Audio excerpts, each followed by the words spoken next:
नमस्कार साथियों, स्वागत है आप सभी का आपके अपने इस YouTube चैनल पर जिसका नाम है जीएस बूस्टर, जो कि पार्ट है तक्षशिला इस बलिया का और मैं हूं अनूप उपाध्याय। साथियों, कल्पना कीजिए कि नेपाल का एक नेता भारत, अमेरिका और ब्रिटेन जैसे शक्तिशाली देशों के वरिष्ठ अधिकारियों से मिलने से इनकार कर देता है। वह कहता है कि नेपाल किसी भी महाशक्ति का मोहरा नहीं बनेगा। सवाल यह है कि क्या नेपाल अब भारत और चीन दोनों से समान दूरी बनाने की कोशिश कर रहा है? क्या काठमांडू दक्षिण एशिया में एक नई विदेश नीति की शुरुआत कर चुका है? और क्या यह नीति भविष्य में भारत नेपाल संबंधों, चीन की रणनीति और पूरे हिमालयी क्षेत्र की भू राजनीति को प्रभावित कर सकती है? हाल ही के महीनों में नेपाल के प्रधानमंत्री बालेन शाह की कुछ राजनीतिक और कूटनीतिक स्थितियों ने एक नई बहस को जन्म दिया है, जिसे कई विश्लेषक अनौपचारिक रूप से बालेन डॉक्ट्रिन कह रहे हैं। लेकिन आखिर यह बालेन डॉक्ट्रिन क्या है? क्या यह वास्तव में नेपाल की एक नई विदेश नीति है, या फिर यह सिर्फ एक राजनीतिक संदेश है जो नेपाल की अपनी संप्रभुता और स्वतंत्र पहचान को मजबूत करने के लिए दुनिया को देना चाहता है? आज के इस वीडियो में हम विस्तार से समझेंगे बालेन डॉक्ट्रिन क्या है, नेपाल की बदलती विदेश नीति के पीछे की सोच क्या है, भारत और चीन के बीच नेपाल किस संतुलन की तलाश कर रहा है और इसका असर पूरे दक्षिण एशिया की राजनीति और रणनीतिक समीकरणों पर क्या पड़ सकता है। तो वीडियो को अंत तक जरूर देखिएगा, क्योंकि कहानी सिर्फ नेपाल की नहीं है, यह पूरे दक्षिण एशिया के बदलते भू राजनीतिक भविष्य की कहानी है। साथियों, चैनल पर पहली बार है तो चैनल को सब्सक्राइब करके बेल आइकन दबा दीजिएगा कि यहां आने वाले हर वीडियो का नोटिफिकेशन आप सभी को जो है वो टाइम पर मिल सके। वीडियो को लाइक कर दीजिएगा, मित्रों के साथ ज्यादा से ज्यादा इसको शेयर कीजिए और पूरे वीडियो को ध्यान से देखकर आप अपने विचारों को कमेंट के माध्यम से हम तक पहुंचा सकते हैं। तो चलिए शुरुआत करते हैं आज के सेशन का। और आज का टॉपिक है नेपाल की बालेन डॉक्ट्रिन, भारत और चीन के सामने झुकने से इंकार, नो टू प्रेशर, क्या अलग थलग पड़ेगा काठमांडू? दो समाचार पत्र हैं, दोनों ही नेपाल से, काठमांडू पोस्ट और एक नेपाल टाइम्स है, दोनों ने इसको कवर किया है। काठमांडू पोस्ट लिखता है, PM policy of not meeting foreign officials need more nuance, the Balen doctrine. Nepal times जो है इसी नाम से जो है पूरा का पूरा लेख लिखा है और इस पर जो है वो चर्चाएं जो है वो हमें करना है। साथियों, अब सबसे पहले हम समझते हैं कि आखिर ऐसा क्या हुआ जिसने नेपाल की राजनीति और विदेश नीति को लेकर नई बहस छेड़ दी। हाल के महीनों में नेपाल के प्रधानमंत्री बालेन शाह कई बार अपने असामान्य और स्वतंत्र रुख के कारण सुर्खियों में रहे। रिपोर्ट के अनुसार उन्होंने कुछ विदेशी प्रतिनिधियों और अधिकारियों के साथ मुलाकात को लेकर बेहद सावधानीपूर्ण रवैया अपनाया है। नेपाल के राजनीतिक गलियारों में यह संदेश गया है कि बालेन शाह किसी भी बाहरी शक्ति के प्रभाव में आने की छवि से जो है वो बचना चाह रहे हैं। इसी दौरान उनकी यूरोपीय देश के राजनयिकों और विभिन्न अंतर्राष्ट्रीय प्रतिनिधियों के साथ बैठक को लेकर भी चर्चा हुई। समर्थकों ने इसे नेपाल की संप्रभुता और स्वतंत्र विदेश नीति का प्रतीक बताया है, जबकि आलोचकों ने इसे अनावश्यक दूरी बनाने का कोशिश कहा। एक और दिलचस्प पहलू यह रहा है कि बालेन शाह ने लंबे समय तक विदेश यात्राओं से परहेज किया है। उनके समर्थकों का तर्क है कि नेपाल के भीतर मौजूदा समस्याओं जैसे शहरी विकास, प्रशासनिक सुधार और सुशासन पर ध्यान देना उनकी पहली प्राथमिकता है। इसी वजह से नेपाल के मीडिया, राजनीतिक विश्लेषक और सोशल मीडिया पर एक नई बहस शुरू हो गई है कि क्या बालेन शाह पारंपरिक कूटनीति से अलग कोई नया मॉडल पेश कर रहे हैं? क्या नेपाल अब बड़ी शक्तियों के बीच संतुलन बनाते हुए अपनी स्वतंत्र पहचान स्थापित करना चाहता है, या फिर यह केवल एक लोकप्रिय राजनीतिक रणनीति है जो घरेलू जनता को संदेश देने के लिए अपनाई जा रही? अंतर्राष्ट्रीय मीडिया और क्षेत्रीय विश्लेषकों ने इन घटनाओं को ध्यान से देखा और कई विशेषज्ञ का मानना है कि नेपाल जैसे छोटे लेकिन रणनीतिक रूप से महत्वपूर्ण देश की विदेश नीति में होने वाला कोई भी बदलाव दक्षिण एशिया के शक्ति संतुलन की राजनीति को प्रभावित कर सकता है। आपके स्क्रीन पर साथियों तीन देशों के प्रतिनिधि आपको देखने को मिल रहे हैं और इधर बालेन शाह का एक image, Balen Shah refuse meeting with foreign officials, no officials meeting with foreign delegation, ऐसा जो है एक न्यूज़पेपर जो है इसको कह रहा है। तो कुल मिलाकर अगर हम बात करें साथियों, तो Nepal chart independent course in global affairs, BBC ने, हिंदू ने, साउथ चाइना ने, मतलब जितने भी अंतर्राष्ट्रीय समाचार पत्र हैं उन्होंने नेपाल के फॉरेन पॉलिसी के बारे में जो है वो अपने अपने लेख जो है वो समय समय पर दिए। लेकिन जो ये चीजें चल रही हैं, जो दक्षिण एशिया की शक्ति संतुलन की राजनीति को जो प्रभावित कर रही हैं, यहीं से जो नाम शुरू होता है, जो विचार शुरू होता है, जिस डॉक्ट्राइन के बारे में बात हो रही है, जो बहस का मुद्दा बन रहा है, वही है बालेन डॉक्ट्राइन। साथियों, वास्तव में अगर हम बात करें तो क्या बालेन डॉक्ट्राइन मौजूद है, और यदि है तो इसके मूल सिद्धांत क्या है? अब इसको हमें समझना होगा और इसके लिए इसके पृष्ठभूमि पे हमें जो है वो जाना होगा। सबसे पहले हमें तो यह समझना होगा कि बालेन शाह जो प्रधानमंत्री हैं नेपाल के, उनका थोड़ा सा बैकग्राउंड देखें तो इंजीनियर से लीडर बने हैं। 1990 में काठमांडू में जन्म, 2014 में सिविल इंजीनियर बाय प्रोफेशन, 2015 में इन्होंने एक को फाउंड किया आवाज फॉर चेंज करके एक एनजीओ, 2017 से 20 में raising voice through music and movement, 2022 में इंडिपेंडेंट कैंडिडेट थे और काठमांडू के मेयर बने। और उसके बाद जो है ये प्रधानमंत्री की जो है ये यात्रा शुरू हुई। तो आखिर बालेन शाह के बारे में जब हमने कहा तो हमने कहा कि बालेन शाह कौन है जिनकी हर राजनीतिक और कूटनीतिक गतिविधि जो है वो चर्चा का विषय बन रही है। साथियों, बालेन शाह, जिसका पूरा नाम बालेंद्र शाह है, पेशे से एक सिविल इंजीनियर, राजनीति में आने से पहले शहरी विकास, इंजीनियरिंग और सामाजिक मुद्दों पर अपनी राय रखने के लिए जाने जाते हैं। इसके अलावा नेपाली संगीत जगत में एक रैपर, युवा आइकन के रूप में भी पहचान बना चुके हैं। लेकिन असली बदलाव तब आया जब उन्होंने नेपाल की पारंपरिक राजनीतिक व्यवस्था को चुनौती देने का फैसला किया। नेपाल की राजनीति लंबे समय से कुछ स्थापित राजनीतिक दलों और नेताओं के इर्द गिर्द घूमती रही है। आम जनता, विशेषकर युवा वर्ग, भ्रष्टाचार, धीमी प्रशासनिक व्यवस्था, राजनीतिक वादों से निराश दिखाई दे रही है। और इसी माहौल में बालेन शाह एक स्वतंत्र उम्मीदवार के रूप में उभरे।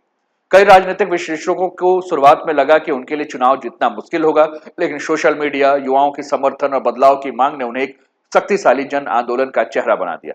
जब उन्होंने काठमांडू के मेयर का चुनाव जीता तो यह सिर्फ एक चुनावी जीत नहीं थी, इसे नेपाल की पारंपरिक राजनीति के खिलाफ जनता के संदेश के रूप में देखा गया। बालेन शाह की लोकप्रियता का सबसे बड़ा कारण है उनकी अलग छवि। वे खुद को पारंपरिक राजनीतिक ढांचों का हिस्सा नहीं मानते हैं, बल्कि एक प्रशासक और समस्या समाधानकर्ता के रूप में प्रस्तुत करते हैं।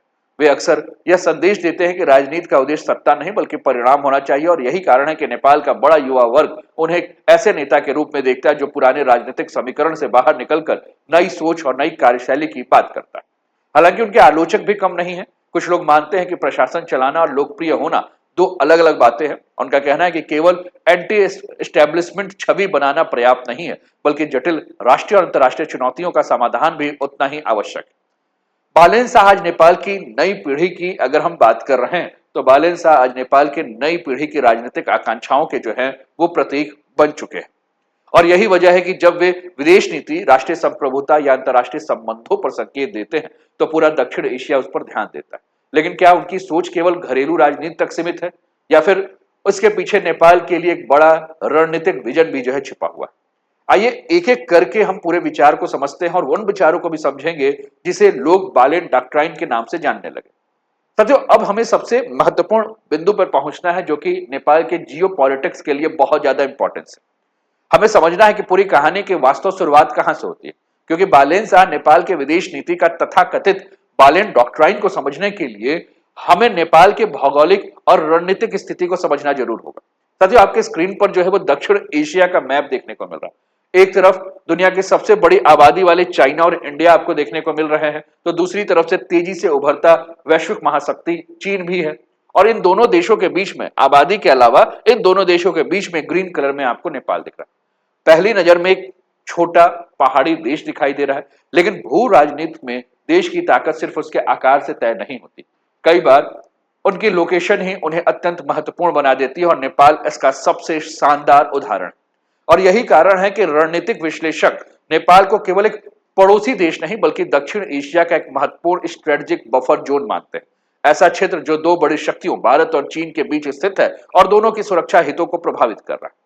सचिव, भारत और चीन के बीच फैली जो ये हिमालय पर्वत माला है, ये केवल प्राकृतिक सौंदर्य का प्रतीक नहीं है, ये एशिया के सबसे महत्वपूर्ण प्राकृतिक सुरक्षा रेखाओं का एक प्रतीक आपको देखने को मिलेगा। आप देखिए, यहां आपको काराकोरम पास दिखेगा, यही सियाचिन ग्लेशियर है, यही इंद्राकोल है, यही पैंगोंग सो है, यही तिब्बत का ऑटोनोमस रीजन है, यही नाथुला पास है ना। तो कुल मिलाकर आप देख रहे हैं कि कितना ज्यादा रणनीतिक रूप से इंपॉर्टेंट आपको हिमालय का क्षेत्र देखने को मिल रहा है। इसलिए नेपाल में होने वाला कोई भी राजनीतिक, आर्थिक या रणनीतिक बदलाव सीधे भारत और चीन दोनों की सुरक्षा गणनाओं को जो है प्रभावित कर सकता है। भारत के लिए नेपाल की खुली सीमा विशेष महत्व रखती है। दोनों देशों के नागरिक बिना वीजा के आवागमन कर सकते हैं। सांस्कृतिक, धार्मिक और आर्थिक संबंध भी बेहद गहरे हैं, और यही वजह है कि भारत नेपाल को अपनी राष्ट्रीय सुरक्षा संरचना के एक महत्वपूर्ण हिस्से के रूप में जो है वो देखता है। अब अगर हम बात करें तो यहाँ तिब्बत के प्रश्न और तिब्बत के प्रश्न के साथ साथ चीन की चिंताओं पर भी जो है हमें चर्चा करना चाहिए। साथियों, तिब्बत के प्रश्न के साथ चीन की चिंताओं की बात करें तो अगर हम चाइना के दृष्टिकोण से देखें तो नेपाल तिब्बत से बिल्कुल दक्षिण में स्थित है। तिब्बत चीन के लिए अत्यंत संवेदनशील क्षेत्र है, इसलिए बीजिंग हमेशा यह सुनिश्चित करता है कि नेपाल की धरती का उपयोग किसी भी प्रकार से तिब्बत विरोधी राजनीतिक गतिविधियों के लिए ना हो। चीन की नजर में नेपाल केवल एक पड़ोसी देश नहीं बल्कि तिब्बत की सुरक्षा से जुड़ा एक महत्वपूर्ण रणनीतिक साझेदार है, और यही कारण है कि पिछले कुछ वर्षों में चीन ने नेपाल के साथ अपने राजनीतिक, आर्थिक और बुनियादी ढांचे संबंधों को लगातार मजबूत करने का प्रयास किया। इसी संदर्भ में चीन की महत्वाकांक्षी बीआरआई परियोजना को भी समझना हमारे लिए आवश्यक है। जो चीन के बीआरआई परियोजना का जो पूरा का पूरा उद्देश्य था, वो उद्देश्य यही था कि चीन इस बीआरआई परियोजना के माध्यम से एशिया, यूरोप और अफ्रीका के विशाल परिवहन और व्यापारिक नेटवर्क को जोड़ता है। नेपाल इस परियोजना का एक महत्वपूर्ण कड़ी के रूप में देखा गया।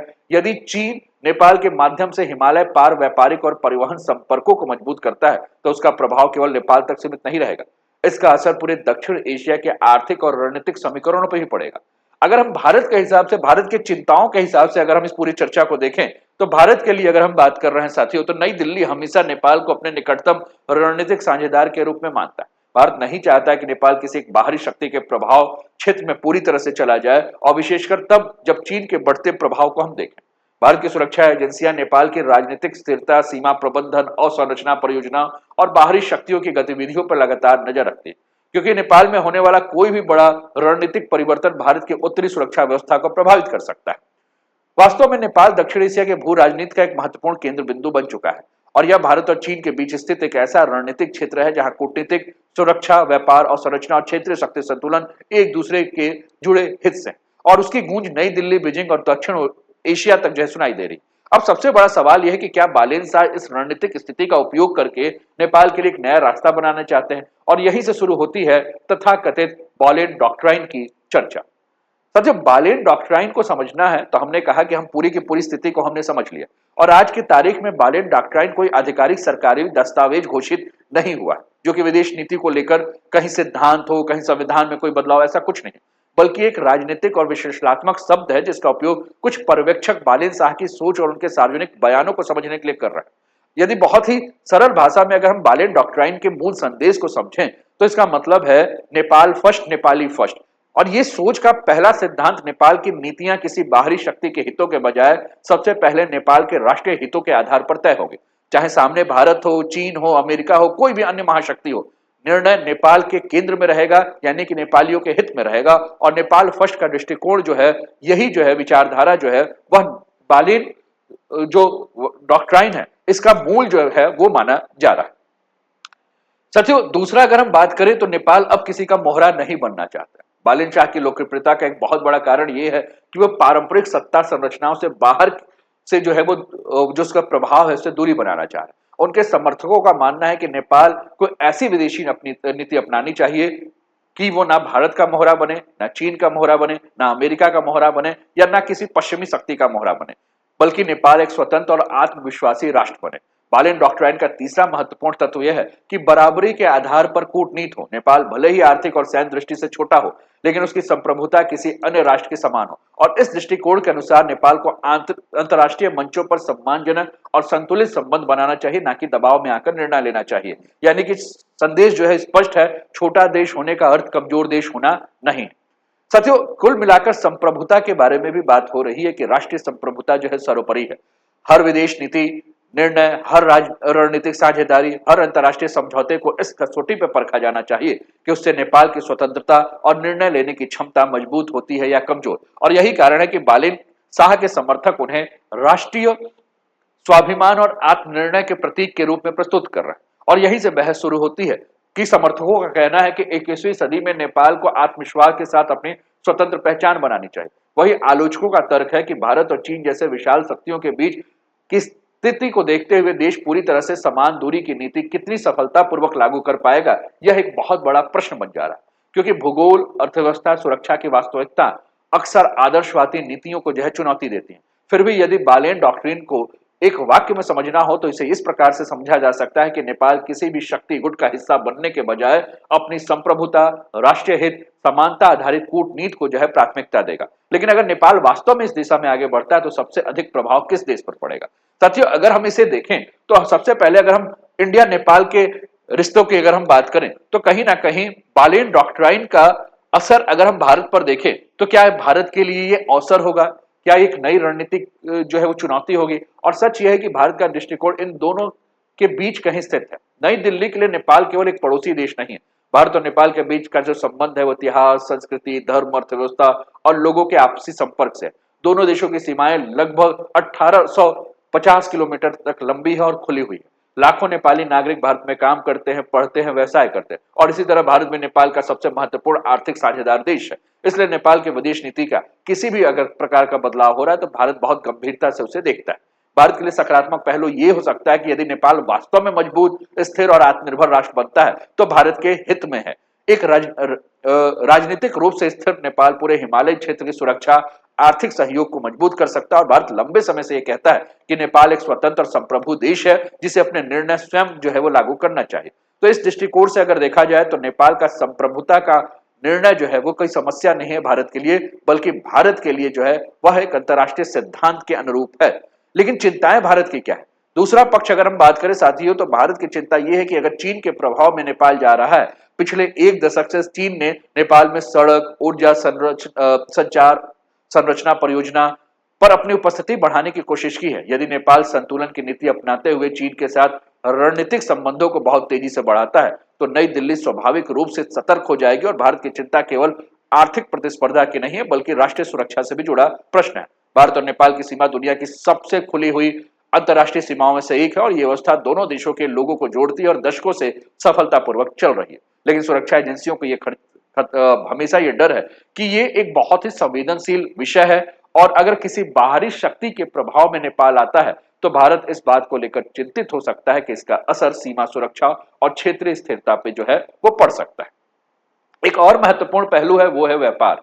नेपाल की अर्थव्यवस्था आज भी भारत के साथ गहराई से जुड़ी हुई है। नेपाल का बड़ा हिस्सा आयात निर्यात भारतीय मार्गों और बंदरगाहों के ऊपर निर्भर है।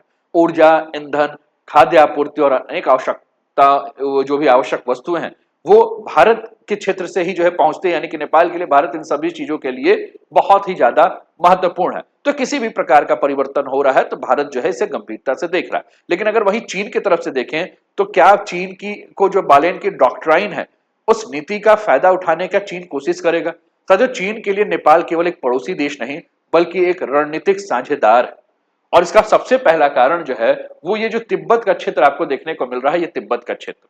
नेपाल तिब्बत के दक्षिण में स्थित है, इसलिए बीजिंग हमेशा चाहता है कि उसकी सीमा के आसपास राजनीतिक स्थिरता बनी रहे और कोई भी तिब्बत संबंधी गतिविधियां उसकी सुरक्षा चिंताओं को प्रभावित ना करें। चीन नेपाल में बीआरआई प्रोजेक्ट लगा रहा है। इसके अलावा चाइना का पूरा उद्देश्य यह है कि हिमालय पार जो है व्यापार किया जाए और असली सवाल यह है कि नेपाल भारत और चीन के बीच संतुलन कितनी कुशलता से बना रख सकता है और यही संतुलन आने वाले वर्षों में दक्षिण एशिया की राजनीति को प्रभावित कर सकता है। अब अगर हम बात करें साथियों तो यहाँ अमेरिका के भी पर्सपेक्टिव को हमें समझना जरूरी है। अमेरिका के बारे में हमें इसलिए समझना है क्योंकि अमेरिका यहाँ Millennium Challenge Corporation programme MCC programme चला रहा है और पिछले कुछ वर्षों से अमेरिका ने नेपाल के साथ अपने संबंधों को मजबूत करने की कोशिश की और कुल मिलाकर एमसीसी प्रोग्राम के माध्यम से नेपाल में ऊर्जा, बुनियादी ढांचे जैसे जुड़ी परियोजनाओं के लिए अमेरिका सहायता दे रहा है। नेपाल को व्यापक इंडो पैसिफिक स्ट्रेटजी का जो है वो हिस्सा बनाना चाह रहा है। अमेरिका दक्षिण एशिया में संतुलन बनाए रखने और क्षेत्रीय साझेदारियों को मजबूत करने का प्रयास कर रहा है। यदि नेपाल सभी शक्तियों से समान दूरी और समान संबंध की नीति अपनाता है तो अमेरिका के लिए मिश्रित स्थिति होगी। एक ओर नेपाल पश्चिमी सहयोग को पूरी तरह से अस्वीकार नहीं कर रहा होगा, लेकिन दूसरी ओर किसी भी एक शक्ति के प्रभाव में नहीं आएगा। और सबसे महत्वपूर्ण सवाल यह है कि क्या अमेरिका नेपाल में अपना प्रभाव खो रहा है? साथियों, इसका फिलहाल का उत्तर हां या ना में देना काफी ज्यादा मुश्किल है। अधिक सही बात यह होगी कि नेपाल अभी किसी एक शक्ति के ऊपर निर्भर नहीं हो रहा है बल्कि वह मल्टीपोलर और संतुलित विदेश नीति की ओर जो है वो कदम आगे बढ़ा रहा है। यदि यह प्रवृत्ति जारी रहेगी तो अमेरिका, भारत, चीन तीनों को नेपाल के साथ अपने संबंधों को नए तरीके से परिभाषित करने की आवश्यकता है। लेकिन नेपाल के लिए रिस्क भी है। अब तक हमने देखा बालेन डॉक्ट्राइन जैसी सोच नेपाल को अधिक स्वतंत्र और आत्मनिर्भर बनाने की कोशिश तो कर रही है, लेकिन हर रणनीतिक के साथ कुछ ना कुछ जोखिम यानी कि रिस्क भी होता है और यही वह हिस्सा है जो भविष्य की दिशा जो है तय करेगा। क्योंकि केवल स्वतंत्र विदेश नीति घोषित करना आसान तो है, लेकिन उसे सफल बनाना जो है वो उतना ही ज्यादा कठिन जो है वो देखने को मिलेगा। यानी कि नेपाल के लिए कहीं ना कहीं एक रिस्क है और उसमें सबसे बड़ा रिस्क है वो है इकोनॉमिक रिस्क। यानी कि नेपाल अभी भी एक विकासशील अर्थव्यवस्था है। देश का आय का बड़ा हिस्सा पर्यटन, विदेशी सहायता और विदेश में काम कर रहे जो भी नेपाली नागरिक हैं उनके द्वारा भेजा हुआ रेमिटेंस है।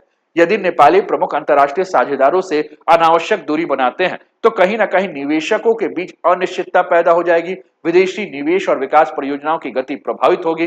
पर्यटन क्षेत्र में अंतर्राष्ट्रीय छवि और स्थिरता काफी निर्भर करता है और इसलिए विदेश नीति किसी भी बड़े बदलाव का आर्थिक प्रभाव सीधे महसूस किया जा सकता है। दूसरा अगर हम जोखिम की बात करें तो वो है आपका डिप्लोमेटिक रिस्क। साथियों, नेपाल को बीजिंग, टोक्यो, वाशिंगटन, कैनबरा, नई Delhi, Moscow, London, Brussels, Riyadh, मतलब जो भी देश हैं, इन सारे देशों के साथ अपने डिप्लोमेटिक रिस्क को लेकर भी सोचना होगा। एक छोटे रणनीतिक रूप से महत्वपूर्ण देश के लिए दुनिया के सभी प्रमुख साझेदार के साथ संवाद बनाए रखना बेहद आवश्यक है। यदि स्वतंत्रता की नीति को अन्य देश से दूरी बनाने की नीति के रूप में देखा जाना शुरू हो गया तो नेपाल की कूटनीति की प्रभावशीलता जो है वो काफी कम हो जाएगी और कहीं ना कहीं विदेशी निवेश कम हो जाएगा, अंतर्राष्ट्रीय मंचों पर समर्थन घट जाएगा, क्षेत्रीय और वैश्विक निर्णयों में नेपाल की आवाज अपेक्षाकृत काफी ज्यादा कमजोर पड़ जाएगी। अगर हम स्ट्रेटेजिक रणनीति के बारे में अगर हम बात करें तो नेपाल के लिए अगर हम स्ट्रेटेजिक रणनीति की अगर हम बात करें साथियों, तो नेपाल जिस भौगोलिक स्थिति में है वहां भारत और चीन की प्रतिस्पर्धा एक स्थायी वास्तविकता है। यदि नेपाल की शक्तियां जो है, यदि नेपाल में अगर दोनों शक्तियां अपने अपने प्रभाव क्षेत्र में महत्वपूर्ण मानती रहेंगी तो काठमांडू पर संतुलन बनाए रखने का दबाव जो है वो बढ़ता रहेगा और एक गलत कदम, एक असंतुलित समझौता या किसी एक पक्ष की ओर अत्यधिक झुकाव नेपाल को अनावश्यक भू राजनीतिक तनाव में ला सकता है। और यही कारण है कि संतुलन की नीति सुनने में जितनी सरल लगती है व्यवहार में उतनी ही ज्यादा जटिल है।